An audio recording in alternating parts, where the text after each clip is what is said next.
KSU നേതാവും block panchayat മെമ്പറുമായ മിവ Jolly ചേരുന്നുണ്ട്. മിവ ഈ ജൻസികളുടെ ഒരു പ്രതിനിധിയാണ്. നമുക്കറിയാം മിവയെക്കുറിച്ച് ആദ്യമായി മാധ്യമങ്ങൾ കേൾക്കുന്നത് മുൻ മുഖ്യമന്ത്രി, അതായത് അന്ന് മുഖ്യമന്ത്രിയായിരുന്ന പിണറായി വിജയന് നേരെ ഒറ്റയ്ക്ക് കരിങ്കൊടി കാട്ടി പ്രതിഷേധിച്ച ഒരു പെൺകുട്ടി, അങ്ങനെ ഒരു പെൺകുട്ടിയിൽ നിന്നും പിന്നീട് ആ ഒരു സമര പോരാട്ടം ഒരു ബ്ലോക്ക് പഞ്ചായത്ത് മെമ്പറിലെത്തി ഇന്ന് കോൺഗ്രസിന്റെ ഏറ്റവും ഒരു തീപ്പൊരി യുവ നേതാവായി മിവ മാറിയിട്ടുണ്ട്. പക്ഷെ ഈ ഒരു ജൻസികളുടെ നമ്മൾ കണ്ടു ഡൽഹിയിൽ എന്താണ് സംഭവിച്ചെന്ന്. ഒരു രാജ്യത്തെ മന്ത്രിയുടെ രാജിയിൽ വരെയും കലാശിക്കുന്ന രീതിയിൽ ശക്തമായ ഒരു പോരാട്ടം നടത്താൻ CJPക്ക് കഴിഞ്ഞു. അതായത് കഴിഞ്ഞ ഒരു പതിറ്റാണ്ടോളം രാഹുൽ ഗാന്ധിക്ക് കഴിയാത്ത, അതല്ലെങ്കിൽ കോൺഗ്രസിന് കഴിയാത്ത ഒരു നീക്കമായ ഒരു മുന്നേറ്റമാണ് ഈ CJP നടത്തിയത്. പക്ഷെ ഇവിടെ കോൺഗ്രസ് ഉൾപ്പെടെ അണിനിരന്നു. ഇതിന്റെ ക്രെഡിറ്റ് ആർക്കാണെന്ന് സംബന്ധിച്ചുള്ള തർക്കമുണ്ടായി. അത് കോൺഗ്രസ് രാഹുൽ ഗാന്ധിക്ക് അഭിവാദ്യം അർപ്പിച്ചുകൊണ്ട് കോൺഗ്രസിന്റെ സൈബർ പേജുകളിൽ അത്തരം ചില പോസ്റ്റുകൾ കണ്ടപ്പോൾ അതിനെ വിമർശിച്ച് ആളുകൾ രംഗത്തെത്തി. ഏറ്റവും ഒടുവിൽ KC വേണുഗോപാൽ പറയുന്നു, ഇത് ഞങ്ങൾക്ക് അതിന്റെ ക്രെഡിറ്റ് വേണ്ടത്. യഥാർത്ഥത്തിൽ ഇതിന്റെ ക്രെഡിറ്റ് ആർക്കാണ്? മിവ,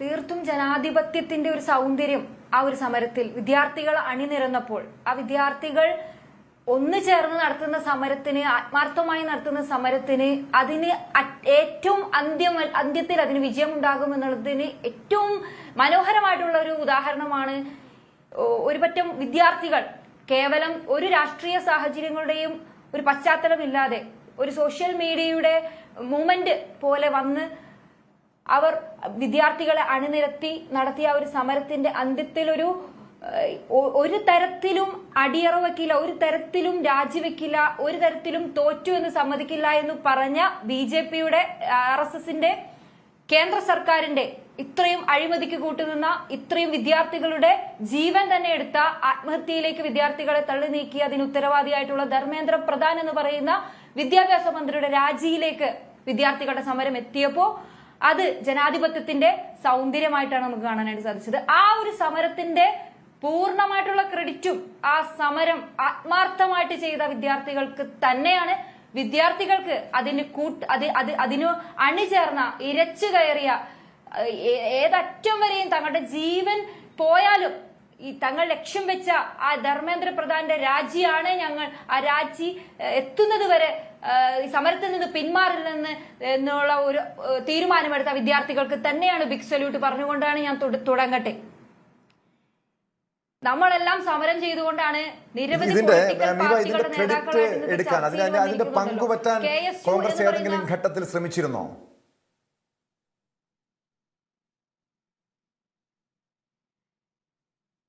നിങ്ങൾക്ക് ഈ സമരത്തെ, കോക്രോച്ച് ജനതാ പാർട്ടിയുടെ വിദ്യാർത്ഥികളുടെ ഈ ഒരു സമരത്തെ നോക്കിക്കണ്ടാൽ കൃത്യമായിട്ട് മനസ്സിലാകും. ജൻസികൾ, ഒരു പറ്റം യുവാക്കൾ ഒരു രാഷ്ട്രീയ ഭേദമന്യേ, ജാതി മത രാഷ്ട്രീയ ഭേദമന്യേ അണിനിരന്ന ഒരു സമരമായിരുന്നു.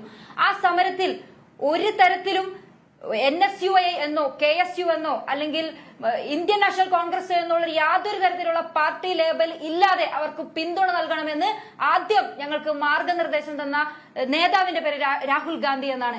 ഇവിടെ നേരത്തെ രാഹുൽ ഗാന്ധിക്കാണ് ക്രെഡിറ്റ് എന്നൊക്കെ പറഞ്ഞ് രാഹുൽ ഗാന്ധി ക്രെഡിറ്റ് അടിച്ചു മാറ്റുന്നു എന്നൊക്കെ നേരത്തെ സൂചിപ്പിച്ചത് കൊണ്ടും കുറെ രാഷ്ട്രീയ സോക്കോൾഡ് ലിബറുകളുടെ ഒക്കെ ഒരു പറഞ്ഞു വെപ്പുണ്ടല്ലോ, അത് നമ്മൾ ക്രെഡിറ്റ് അടിച്ചു മാറ്റാൻ വേണ്ടിയിട്ടാണ് എന്നുള്ള തരത്തിലേക്കുള്ള വാദങ്ങളൊക്കെ കണ്ടതുകൊണ്ട് പറയുകയാണ്, ഈ പറയുന്ന ഒരു രാഷ്ട്രീയ ലേബലും ഇല്ലാതെ ഈ സമരത്തെ കൊണ്ടുപോകണമെന്ന് അടിയുറച്ച് ഈ പാർട്ടി നമ്മൾ തീരുമാനമെടുത്തിരുന്നു.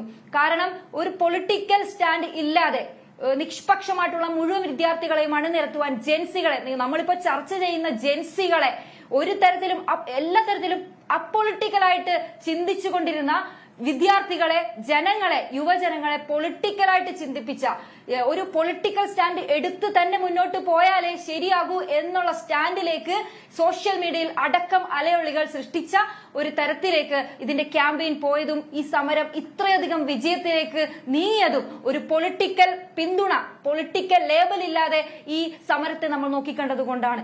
അത് മാറ്റി നിർത്തിയാൽ എല്ലാ തരത്തിലുള്ള ബാക്കപ്പും NSU ആകട്ടെ, ഇന്ത്യൻ നാഷണൽ കോൺഗ്രസ് ആകട്ടെ, ഈ പ്രതിപക്ഷം ആകട്ടെ സപ്പോർട്ട് ചെയ്തുകൊണ്ടാണ് കോക്രോച്ച് ജനതാ പാർട്ടിയുടെ സമരം അവിടെ മുന്നോട്ട് പോയത്. ഒരു തരത്തിലും ആ ക്രെഡിറ്റ് പ്രതിപക്ഷത്തിന് വേണ്ട എന്ന് പറഞ്ഞതിൽ യാതൊരു തർക്കവും ഇല്ല. അത് വിദ്യാർത്ഥികളുടെ വിജയമാണ്. വിദ്യാർത്ഥികൾ അണിനിരന്നാൽ നമ്മളൊക്കെ സമരം ചെയ്യുന്നവരാണല്ലോ, ഇവരെ പൊളിറ്റിക്കൽ ആക്കുക എന്നുള്ളത് തന്നെയാണ് KSUവിന്റെയും NSUവിന്റെയും ലക്ഷ്യം. അതിന്റെ ക്രെഡിറ്റ് അടിച്ചു മാറ്റലല്ല നമ്മളുടെ ഉദ്ദേശം എന്നുള്ളത് കണ്ട് തന്നെ തീർച്ചയായിട്ടും ആ സമരം വിജയിച്ചതിന്റെ ക്രെഡിറ്റ് വിദ്യാർത്ഥികൾക്കാണ്. കഴിഞ്ഞ ഒരു പതിറ്റാണ്ടോളമായി BJPക്ക് പ്രതിപക്ഷത്തെ ഭയക്കേണ്ട കാര്യമില്ലായിരുന്നു. കാരണം പ്രതിപക്ഷം നയിച്ച ഒരു സമരം പോലും ഉണ്ടായിരുന്നില്ല. നമുക്കറിയാം, കർഷകരുടെ സമരം മുതൽ ഓരോ പോരാട്ടങ്ങൾ എടുത്തു നോക്കിയാലും അതിന് നേതൃത്വം നൽകിയത് കോൺഗ്രസോ പ്രതിപക്ഷ പാർട്ടികളോ അല്ല, പക്ഷെ മറ്റ് പല സംഘടനകളും നേതൃത്വം നൽകിയ സമരം. ഏറ്റവും ഒടുവിൽ അത് CJP, ഇവിടുത്തെ വിദ്യാർത്ഥികള്, യുവജനങ്ങള് നേതൃത്വം നൽകിയ ഒരു സമരത്തിൽ BJPയുടെ ഒരു മന്ത്രിക്ക് രാജിവെക്കേണ്ട സാഹചര്യം ഉണ്ടാകുന്നു. ഈ പ്രതിഷേധം, അതായത് കോക്രോച്ച് ജനതാ പാർട്ടിയുടെ പ്രതിഷേധം നിങ്ങൾക്കുള്ള, അതായത് ഭരണകൂടത്തിനുള്ള ഒരു താക്കീതാണോ? ഇനി ജൻസികളെ നിസ്സാരമായി കാണാൻ കഴിയുമോ? നമുക്കറിയാം നമ്മുടെ അയൽ സംസ്ഥാനങ്ങളിലൊക്കെ എന്താ സംഭവിച്ചതെന്ന്. നേപ്പാളിലും ബംഗ്ലാദേശിലുമൊക്കെ ഈ ജൻസികളുടെ പോരാട്ടം അവിടുത്തെ ഭരണകൂടത്തെ വീഴ്ത്താൻ പോലും, ഭരണ സംവിധാനങ്ങളെ പോലും വലിയ വെല്ലുവിളി സൃഷ്ടിച്ചതാണ്. ഇവിടുത്തെ ജൻസികളെ BJP അല്ലെങ്കിൽ കേന്ദ്ര സർക്കാർ ഭയക്കേണ്ട സാഹചര്യമുണ്ടോ ഗോകുൽ?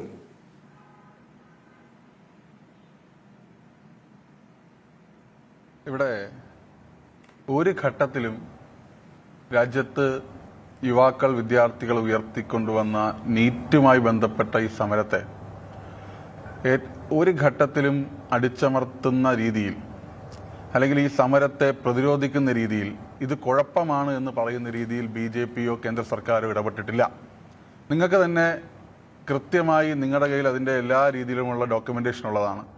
ഏറ്റവും അനുഭാവപൂർണമായ രീതിയിലാണ് ഈ യുവാക്കളുടെ, വിദ്യാർത്ഥികളുടെ ഈ സമരവുമായി ബന്ധപ്പെട്ട് കേന്ദ്ര സർക്കാർ, അത് പ്രധാനമന്ത്രി ആയാലും അത് മന്ത്രിസഭയിലെ മന്ത്രിമാരായാലും അതിനെ കൃത്യമായി കൈകാര്യം ചെയ്ത് നമ്മൾ കണ്ടതാണ്.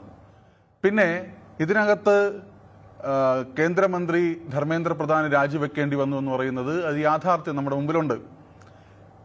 ഇവിടെ ഈ രാജി ഭാരതീയ ജനതാ പാർട്ടിയും കേന്ദ്ര സർക്കാരും ധർമ്മേന്ദ്ര പ്രധാന്റെ രാജിയിലേക്ക് പോയത് അത് കൃത്യമായി ഈ പറയുന്ന വിദ്യാർത്ഥികളുടെയും യുവാക്കളുടെയും സമരത്തെ അംഗീകരിക്കുന്നത് കൊണ്ടാണല്ലോ. രണ്ട്, ഈ സമരത്തെ ഭയപ്പെട്ടുകൊണ്ടാണ്, അല്ലെങ്കിൽ എന്തെങ്കിലും കുറ്റം ചെയ്തത് കൊണ്ടാണ്. കൂടുതൽ വാർത്തകൾക്ക് News 18 Keralam YouTube channel subscribe ചെയ്യുക.